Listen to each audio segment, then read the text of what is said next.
Welcome to the Alice and Supply Chains podcast. This is the January 2025 episode covering the latest news concerning third-party cyber risk management and digital supply chain risk. Each month, we find the 6 most interesting stories happening, and we discuss them on this podcast. If you like what you hear or prefer to read over listening, you can also find these stories in print form by subscribing to the Alice and Supply Chains newsletter. I'm your host, Adrian Sanabria, Principal Researcher of the Defenders Initiative, and joining me is Alexandre Sieira, the CTO and Co Founder of Tenchi Security. How are you doing, Alexandre? I'm super happy to be here. This has been a long time in the making. I'm super happy to have not only the January 2025, but the first edition of the podcast. We're turning the newsletter into a podcast, and I'm really psyched about this.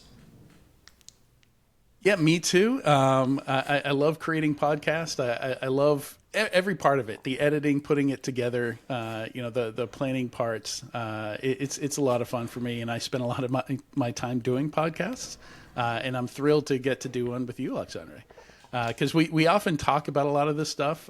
We have a lot of good conversations that I think people would appreciate if they were recorded, so now we can do that.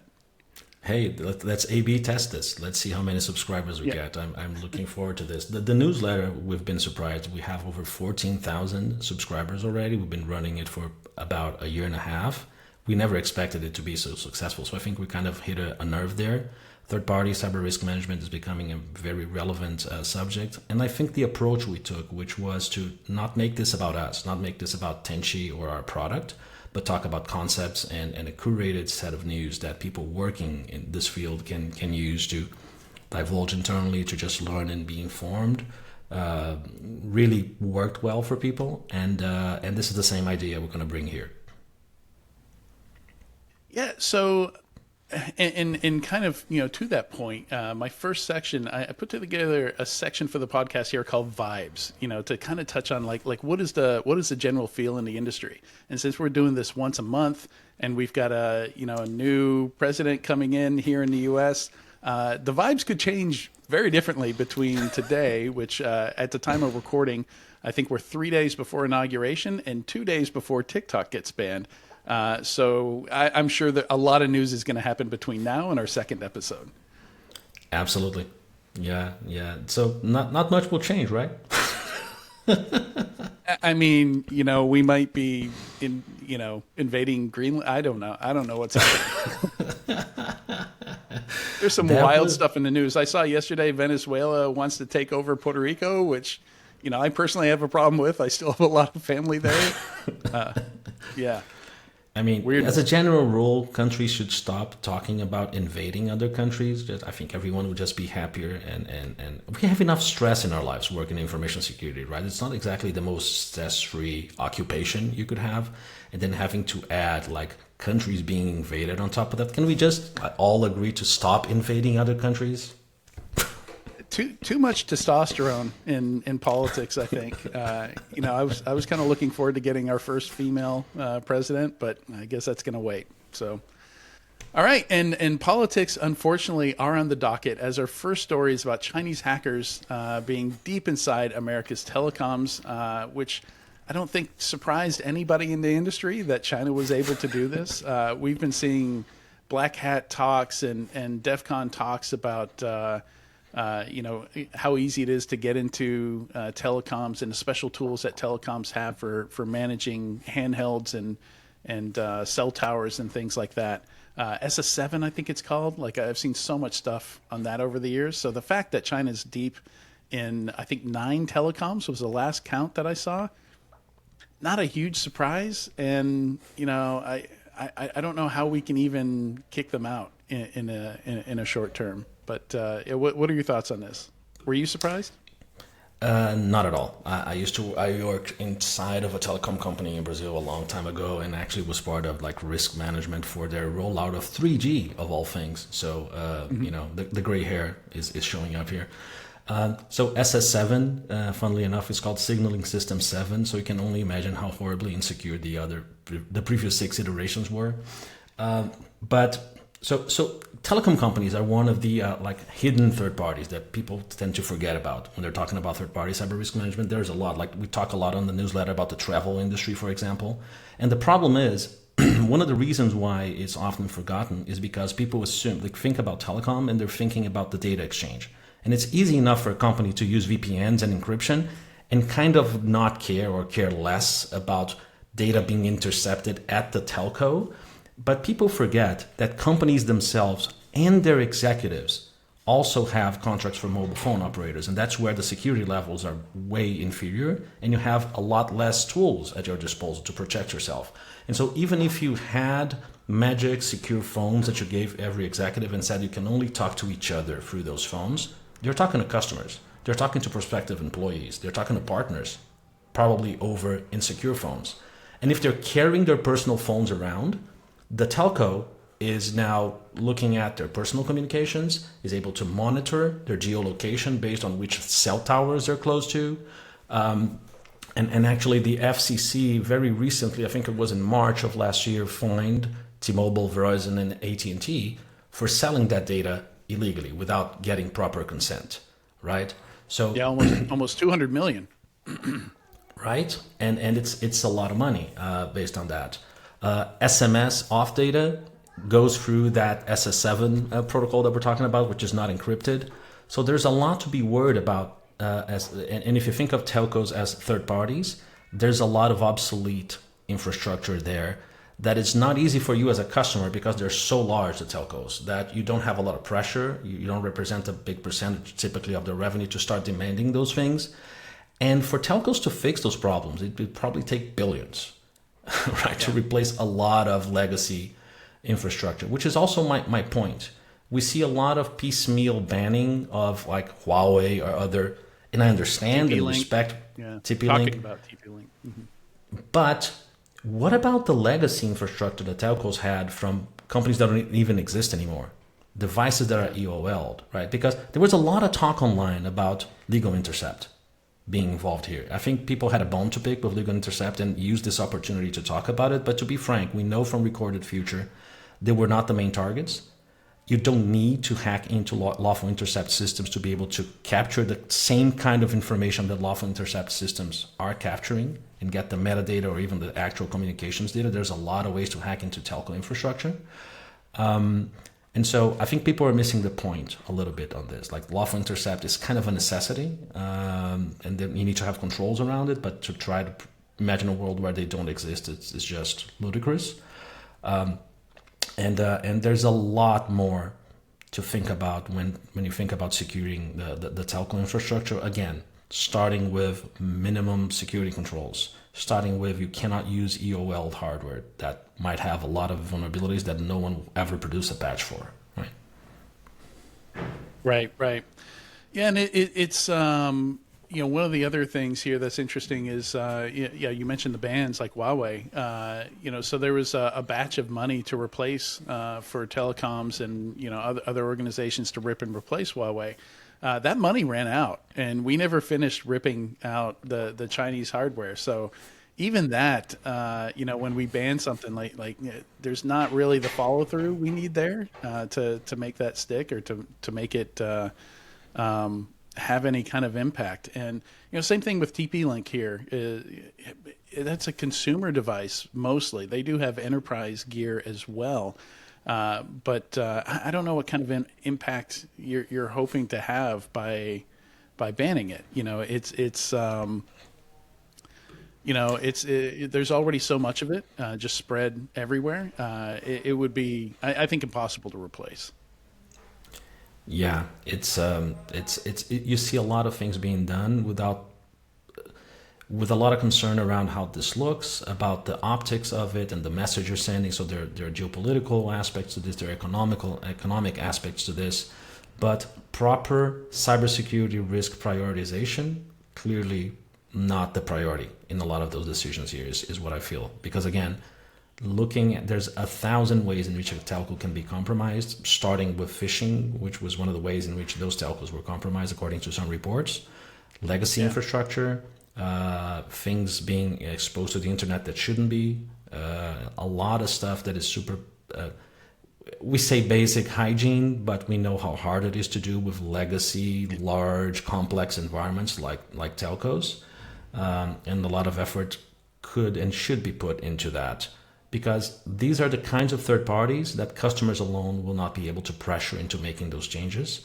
This will require regulation, oversight from the regulators, and even maybe financial support, as you said, because of just the amount of capital that is required to overhaul those kinds of infrastructures. Yeah, and we're talking about remediation that's going to take years, Yes. half a decade, stuff like that. This is not anything that we can do overnight. And one of the reasons why things like SMS continue to be sent over SS7 is that there's an interoperability aspect to this. So even if one particular telco decided, I'm not going to use it anymore, now their infrastructure doesn't talk to everyone else's infrastructure. And now you can only send the new secure messages to other subscribers of the same mobile carrier. So all of the telcos need to change kind of at the same time to ensure interoperability. And so again, that requires coordination that goes beyond the typical, economic incentives applied to a particular company. So we need to realize what the limits of TPCRM is. At some point, legislation, government action, even like global entity action, like the ICU, we need to be involved.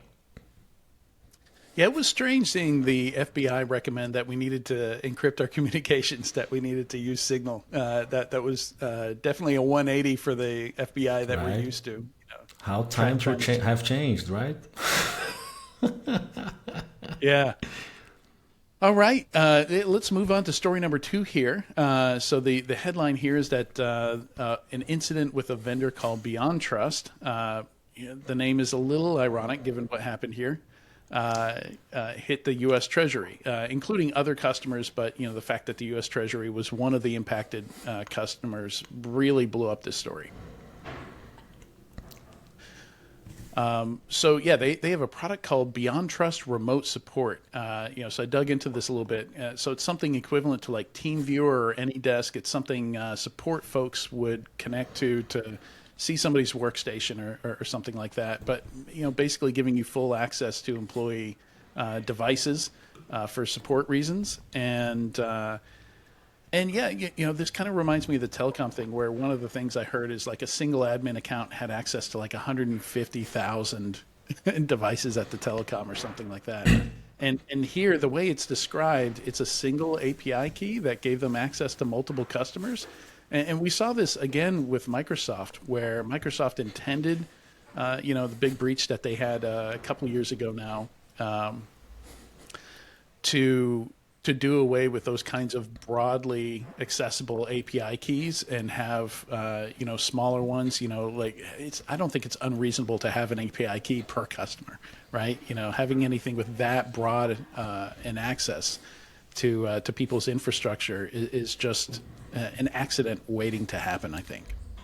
So if you think about SaaS generally, there are a lot of advantages in using SaaS products, right? And this company seems to have both on-prem and SaaS versions of the same technology, right? And this happened on the SaaS infrastructure, right?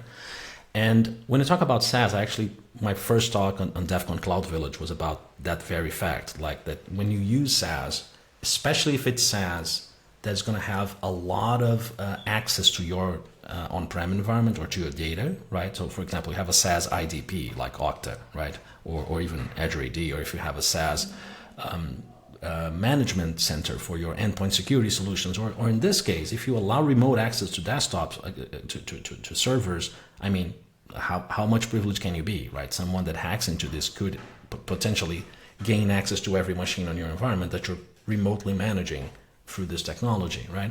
It's a natural risk concentrator. It becomes a force multiplier for attackers. They hack into this one vendor, and every single one of their customers potentially can then be this access that they have into the customer's environments can be leveraged, right? So there are benefits because you are outsourcing a lot of security disciplines. You don't have to maintain management servers yourself and patch them and back them up and harden them. And you trust the SaaS vendor, if it's a reputable SaaS vendor, to do it at scale and a lot better than you do because they know their own technology a lot better than you do. Like, how many problems have you seen, Adrian, with people having a ton of difficulties upgrading the underlying OS on something running a complex system like SAP or a legacy CRM system or whatever it is? So there's a lot of security advantages, not only cost or operational advantages to going with SaaS, but the risk concentration is one of the big challenges, one of the big disadvantages, right?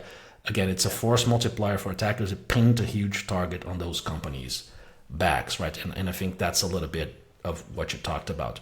But to be frank, on your first point, Beyond Trust, alongside Cloudflare and 1Password, is one of 3 companies that actually detected the Okta support system breach back in October of 2023. They do have proper monitoring in place. They were super open and transparent about it, and they are also being open and transparent in this case. So props to them. They are claiming that they detected this themselves by monitoring for suspicious activity on their customers' environments that they manage. And given that track record, I believe them. I give them the benefit of the doubt. They've shown that they have the security chops in the past, so that's a little bit interesting. We don't have to crucify every vendor, right? So hug ops to them, and props on being able to catch it, and again, being upfront about it, going on public about it, not hiding it in a page that they flagged as, do not index for all the search engines that we've seen some vendors do, for example. Right. And as someone who spends a lot of his time poring over details of breaches, I do like it when a security vendor gets breached, because they tend to be very transparent about what happened, what they did about it, which we don't get a lot of details. Still I think the modus operandi for most companies is to hide as much as possible. They're afraid if they share more details, class action lawsuits are going to be more likely, they might be more liable, but we really need to understand how these companies fail to learn from their mistakes. And in this case, Dave, Beyond Trust has shared a lot of different details here. And it seems like the primary way that attackers got in was a vulnerability in their own product. It was a command injection vulnerability, so effectively remote code execution. So they did mention on their formal communication that, forensics is still ongoing. They did mention that during the course of the investigation, they found 2 CVEs on their own products. One is a remote command injection. So it strongly indicates it's what you said. This might be the root cause, but they haven't went out and actually said it. Yeah. They haven't tied the 2, but I agree with you. That's what it smells like. That's what it seems to be, right?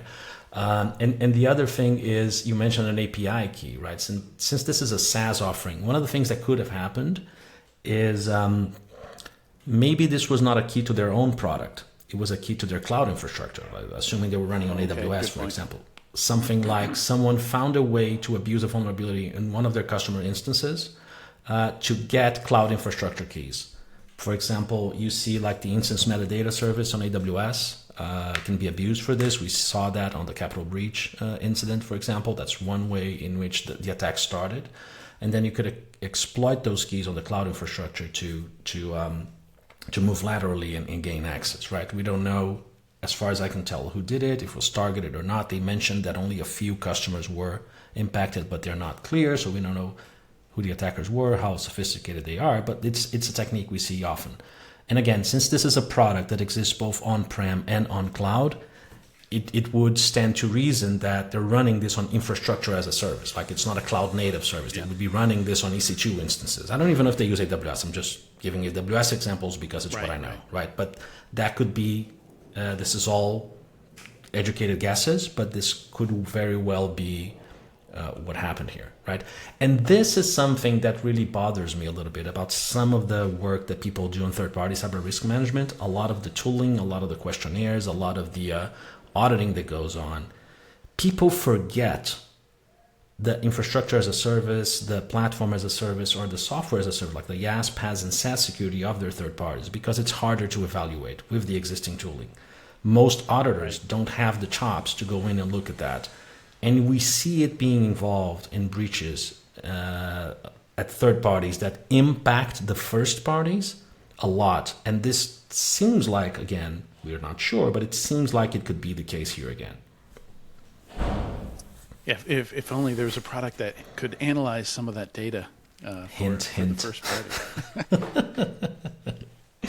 All right, let's move on to the third story here. We've got an incident affecting the state of Rhode Island, the smallest state, if you don't count the District of Columbia, in the United States, linked to a breach that Deloitte spent a lot of time downplaying. So now we're, from somebody totally transparent about how a breach happened, the impact of the breach. Now we're at the flip side of that. Deloitte's not a security vendor. And they're trying to downplay this incident as much as possible. And yeah, my only take on this is, again, this push for transparency that I think will eventually become regulated. Already we're seeing notification of a breach, whether or not you paid a ransom, things like that are now regulated. Companies are required, and there's a time constraint around that, around how quickly they have to notify different government bodies and their shareholders of a breach. And but the details of a breach don't come out, are not required to come out. And I think we'll eventually get there. So actually, that brings me to an interesting point. I think on this same edition of the newsletter that we're summarizing here, we mentioned a study that people did of all of the SEC 8K filings that were done last year. And they reached that exact same conclusion. There's a lot that it's almost people are copying and paste the same template and using almost exactly the same language and providing very little detail on it is. So they're doing the minimum. Who knew that lawyers would do the minimum amount of disclosure necessary just to meet the letter of the law or the regulation in this case, and disclose as little as possible? But that's exactly what they are doing, right? So it does get into that point. As far as Deloitte go, let me challenge you on something a little bit, saying they're not a security vendor. Okay. Sure, they're not a product vendor, but all the big four players, Deloitte, EY, KPMG, even KPMG, Accenture, like the large consulting companies, right? And I might have forgotten some, but all of them have very big security practices. They're selling security consulting. Some of them are even doing resales or offering managed services using technologies, right? Yeah, so they have a big security practices. They do work with large companies, but you know what this seems like. You see that something happened here during the disclosure, right? Where you see words like the environment was supported by Deloitte or operated by Deloitte or things like that.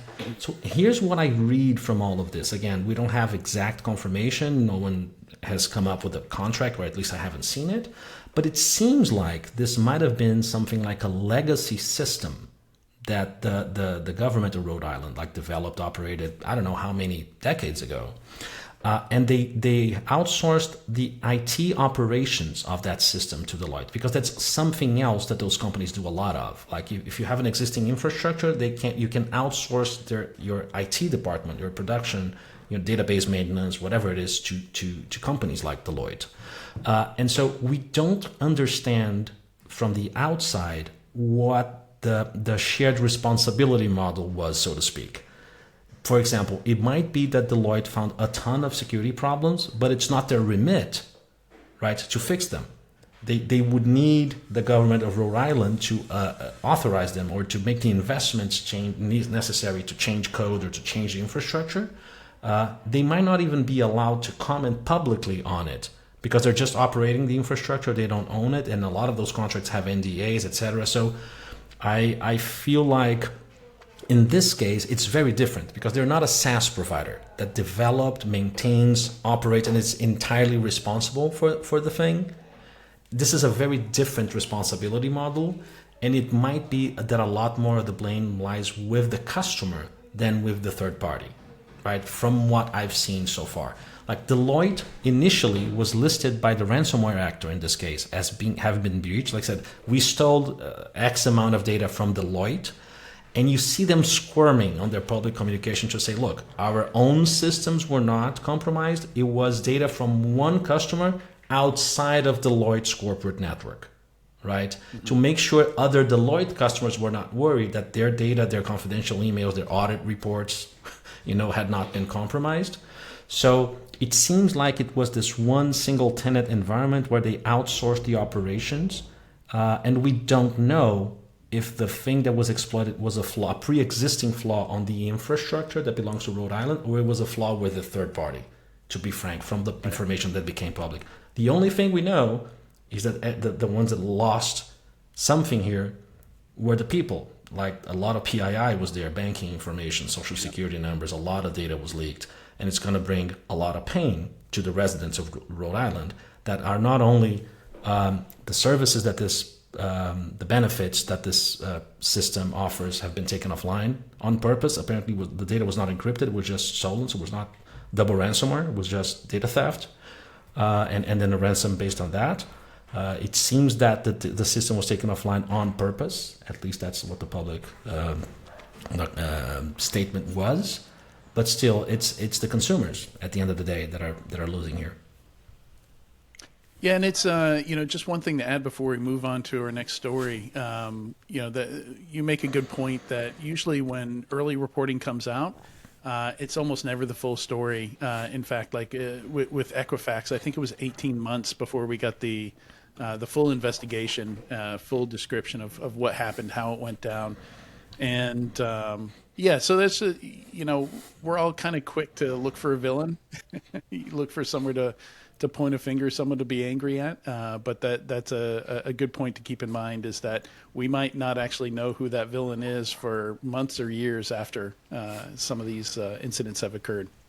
Yep. Even though we are thinking about third-party cyber risk management all the time, it's not always the third party's fault, or not always just or exclusively the third party's fault, and we need to keep that in mind to be fair.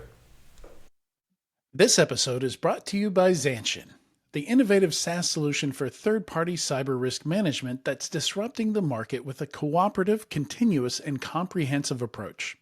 Zanshin is the first product to allow first parties to gain true visibility into their third parties in a non-intrusive way.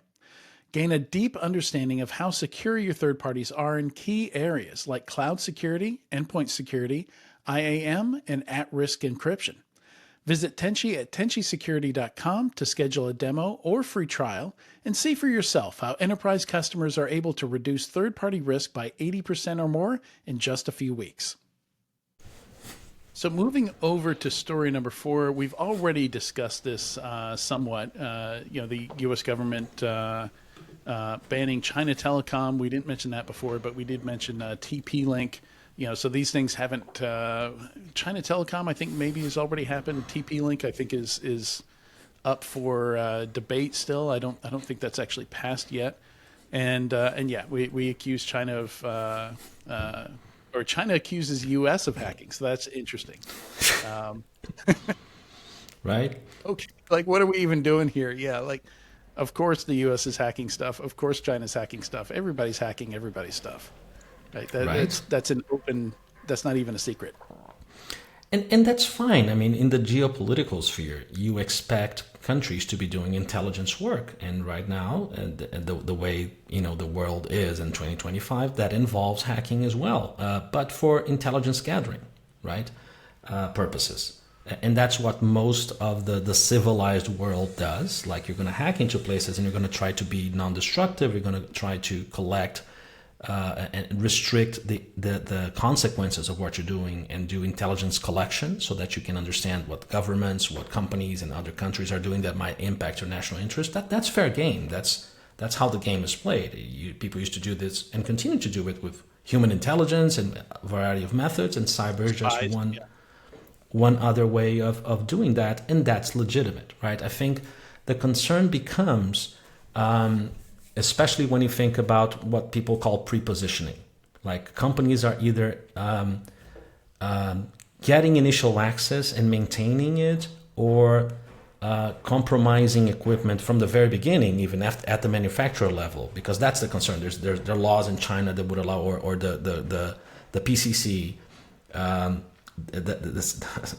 Sorry, I just used the Portuguese acronym, the CCP, the Chinese Communist Party. It has representatives at all major companies there. They're selling to foreign companies. They could very well add implants, add other backdoors into products that they can use. And it's not so much the intelligence collection that is the concern here, which would be fair game, right? It's much more your pre-positioning, so that in the event of, say, China invading Taiwan, you could use those levels of access that you had implemented years before to take disruptive action and prevent other countries from coming to the aid of Taiwan or even stopping the defenses of Taiwan themselves. Just to give one example of a potential scenario. And that would be more akin to an act of war as part of a more conventional war that includes kinetic components, but also using the cyber aspect to complicate or impede communications or deployment of people, etc. So if you take down the telecom companies at a country, how will you notify soldiers that they need to be mobilized, that need to show up, at headquarters because they're going to be shipped out or something, like if they're at home? You know what I'm saying? So that's the sort of thing that I think people are concerned about legitimately. I just don't think people are thinking through the consequences of what they're doing. Because again, this is a mixture of what I just said, but also a lot of political posturing, a lot of economic pressures. It's a combination of reasons. And we talked about in Slack previously when preparing for this, that when you completely ban a technology, first of all, you're doing it piecemeal and you're forgetting about everything else. Like I would understand it better if the US did we need a baseline level of security for IoT devices or for internet modems, and then enforced it no matter which country the vendor was in. And actually, to be frank, the Biden administration at the very end is doing that with the cyber trust mark, but make it enforceable, make it required would be eventually. It's voluntary, yeah. Mm-hmm. It's voluntary for now, so make it required would be the solution. In my brain would be the better solution. But again, it's also a political and cultural thing in the US that you try to regulate less, be a more laissez-faire approach.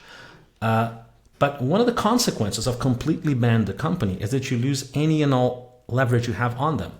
If they're thinking, hey, I'm not selling to that market anymore, I don't care anymore about anything you said. And kind of a funny consequence DJI, of this. is that where you're going?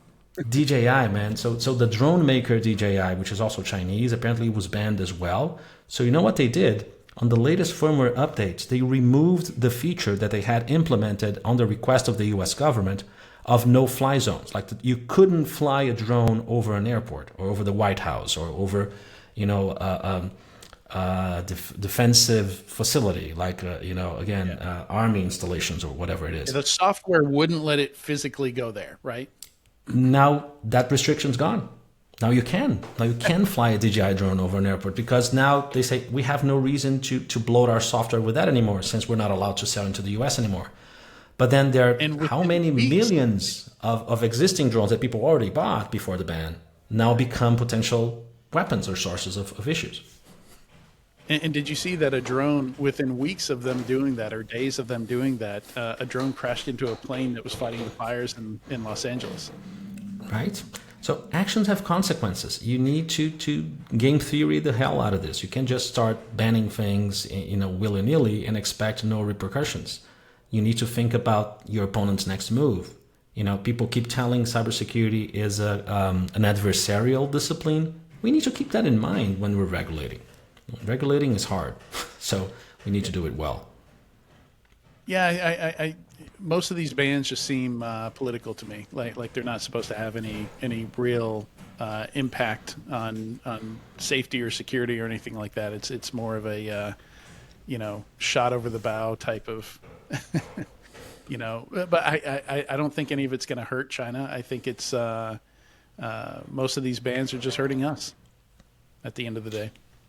It is, and it's also happening in Europe, to be frank, to make sure this is not a US-centric comment. We've seen countries, and we've covered this extensively on the newsletter, by the way, IP cameras, like cranes that are used in port infrastructure, a lot of equipment throughout the world that is produced in China that might have national security implications. People are starting to ban it, right? But again, piecemeal approaches, I don't think kind of work. I'd try to think of a broader approach if we can, like define a baseline of security, have some sort of ability to inspect those devices and try to find problems with them. And then if you actually find a backdoor in a product, then that's grounds for banning a vendor. I feel like this would be a much fairer approach, but it's much harder to do. Doesn't make the headlines are not so great. Requires investment. So the pros and cons for politicians are not as interesting. All right, so story number 5. The title is Why Biasing Advanced Persistent Threats Over Cybercrime is a Security Risk. So this is kind of about taking the term APT and, now, 15 years on since it's come into the common lexicon for cybersecurity folks, the lines are very blurry now between state-sponsored hacking and cyber criminals, as a lot of the APT tools kind of naturally filter down to common criminals and more organized criminals and things like that. So this is this is linked to an interesting story, where the author talks about, okay, like how do we define this now? What does APT mean? Especially if you think about the amount of funding some of the ransomware operators have been getting. Like if you look at the billions of dollars that they're getting out of ransom payments, if you they're putting think that into R&D.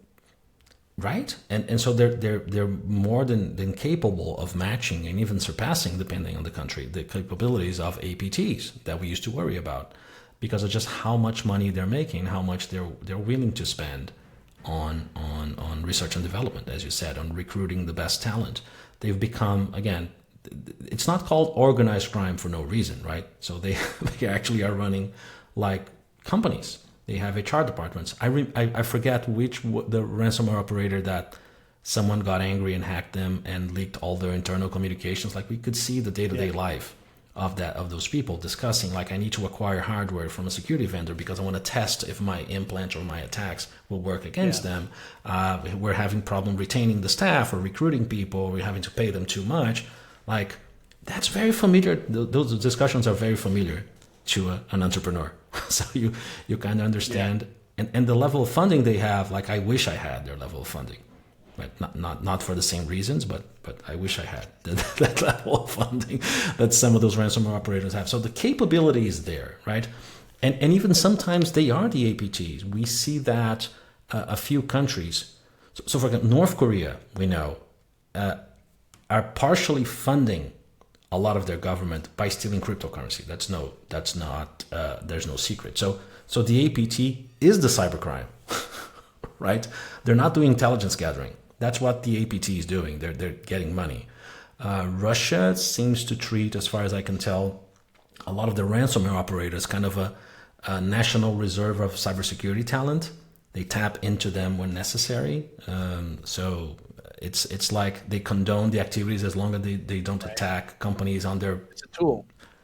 It's a tool. You can just lean on them and say, hey, you go do this now and we'll continue to leave you alone, right? To do your crime as long as you don't attack Russian companies, citizens, or friendly countries, right? So the line is super blurred, and ransomware changes everything because it starts to hurt companies in the thing that they fear the most, which is availability. Right, whereas countries are more concerned about confidentiality, and companies are to the extent that the things are regulated, like privacy regulation, etc. But when you talk about availability, when you talk about taking systems offline and stopping revenue, and that's where people get really concerned. Yeah.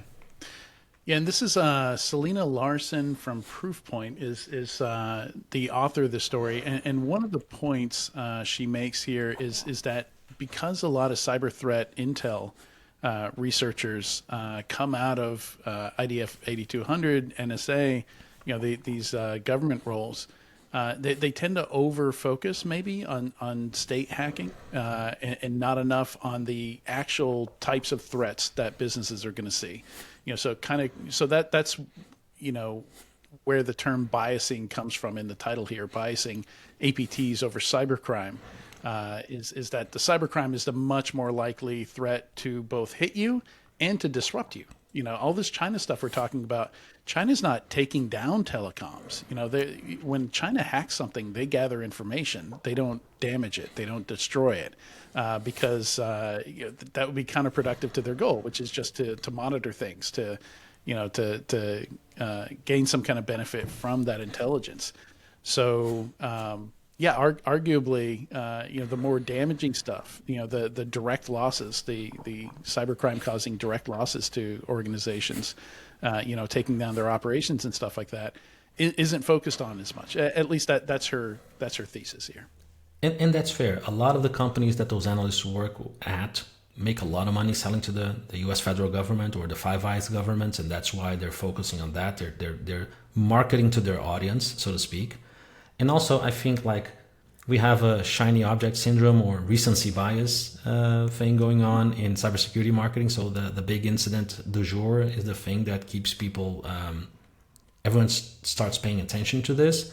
It just sounds cool. It just sounds cool to talk about how I detected or I'm tracking like the nation states. Ooh, it's just something that works ever since the APT1 report from Mandiant, right? Like people have leaned on this as a marketing strategy. But again, that's where perception differs from actual risk. The same way we talked about how, and that even happens for TPCRM itself. Like depending on the statistics you look, TPCRM, like the incidents that start at third parties are responsible for something along the lines of 40 to 50% of incidents that impact first parties. If you're a large bank, a large company of any size, close to half of your incidents start at a third party, but not even close to that percentage of your security budget is dedicated to third party cyber risk management. We have all sorts of blind spots. And so stunt hacking and talking about APTs is just part of what security companies use to try to break through the noise, and it changes the perceptions because of recency bias. It changes the way that security professionals actually work. Yeah, cybersecurity is full of distractions. It is. And moving on to story number 6, this one's really interesting. I don't think I've ever looked at the mining industry, how cybersecurity impacts the mining industry. And the headline here is 76% of cyber attacks in the mining sector linked to supplier access to their equipment. So I learned a new term here, cyber physical systems, CPS. That includes OT, IoT, and BMS, which is another new acronym I learned, building management systems. So a lot of these mining companies have third-party vendors, and those third-party vendors have apparently real-time access to these devices, to these infrastructure. Again, going back to the Beyond Trust things, for support reasons, and one point I didn't make about the Beyond Trust stuff is I feel like an easy solution to, some of these, support access, third-party access. Usually when you need support on something, there's a human at the controls, so you can absolutely configure this stuff to where you can only remote into it when the person at the controls hits a button and says, okay, you can come in, right? It doesn't have to be listening 24/7. It doesn't have to allow access in. I mean, maybe some of that stuff, integrated lights out, like if it happens at 3 a.m, you want access into it, but somebody's laptop, or some of this mining equipment, I don't know if that level of access all the time is justified. You know what that reminds me of?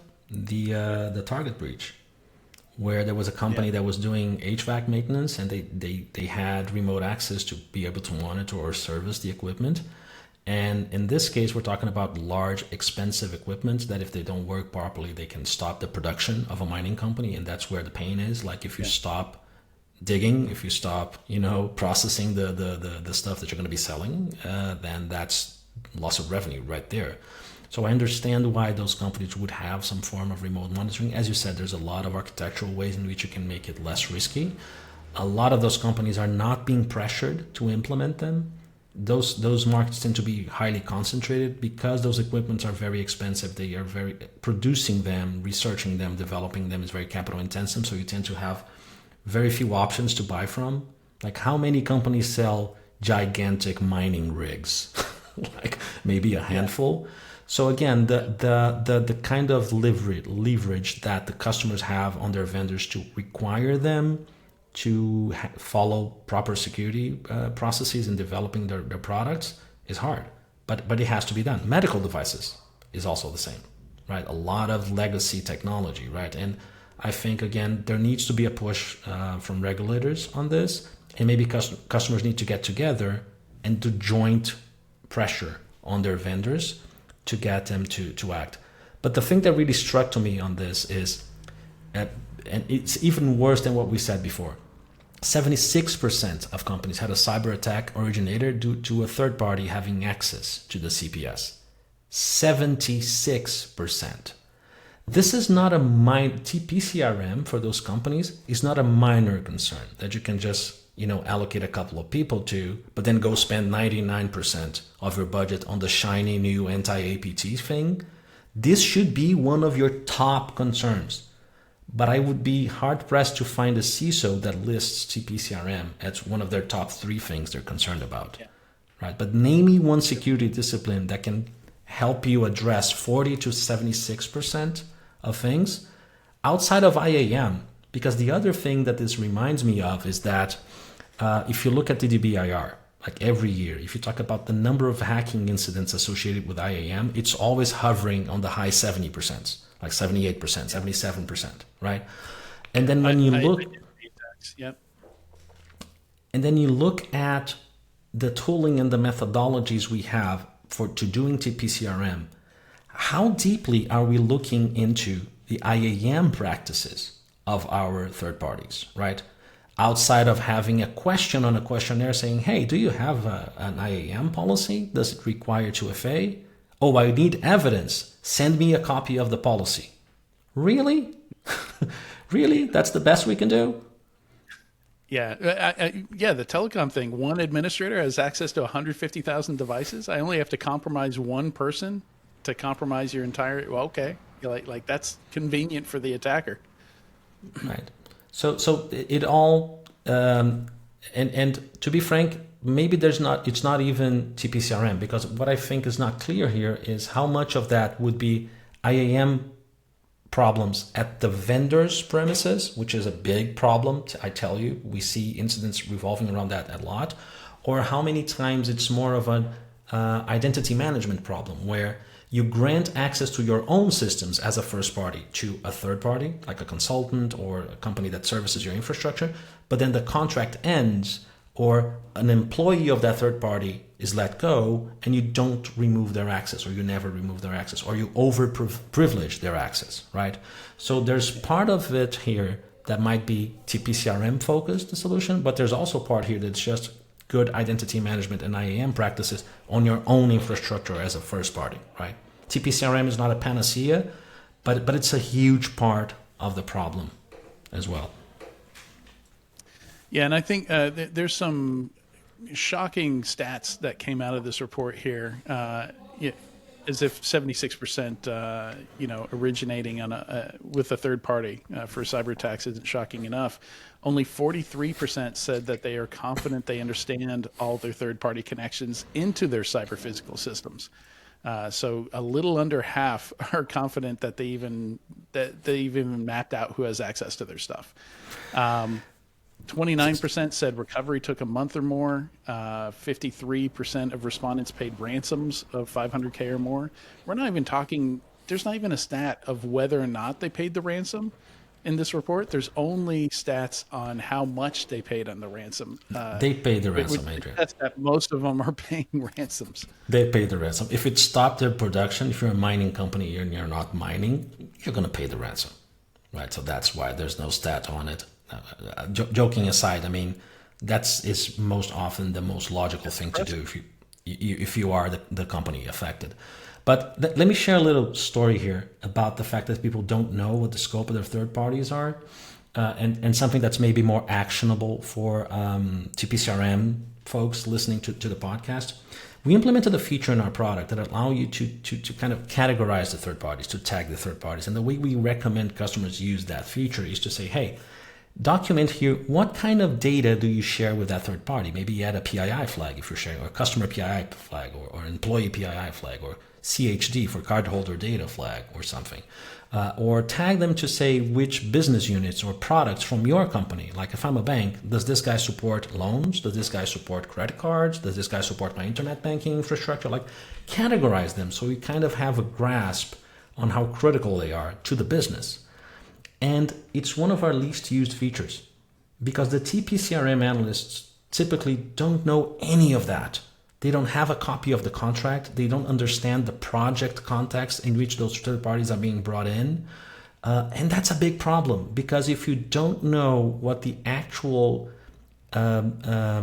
involvement of that third party is with your business, what kind of data do they get access to, what kind of business purpose do they serve, you don't know. How impactful is it if they go offline? How impactful is it if they have a data breach? Do they have sensitive data that belongs to your organization? So it's a huge problem. And a lot of companies, the first thing they should do, the same way we tell people that one of the most critical disciplines you have on information security is keep a good asset inventory.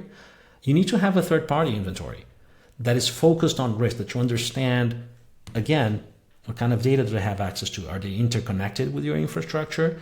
Do you have redundancies? If this guy is offline, do you have a second third party that you're splitting the workload with and you can lean on to continue operating or not? And what's the impact if they go down? Right? If you're doing risk management, you need to understand the impact. And no matter what the cyber risk quantification people tell you, the same third party can have a completely different impact depending on the nature of your specific relationship with them. Right? Mm-hmm. So if you don't know that, you're going to have a hard time prioritizing your TPCRM efforts. You're just going to start doing the same thing for every vendor, and that's not going to work. Yeah. Yep. That's a gap for sure. So it'd be interesting to pull some of that contract language in, to have that context along with the work you're doing on third parties. But yeah, with that, I think that's all we've got for this month. Alexandre, thank you so much for joining me today. This is a lot of fun going through these with you. And for the audience, if you liked what you heard and you're on a platform where you can like, subscribe, leave a comment, please do so. We'd love to get your feedback, particularly on this first episode. Stay safe, stay vigilant, and keep an eye on your third parties. We'll see you again next month. Thanks, everyone.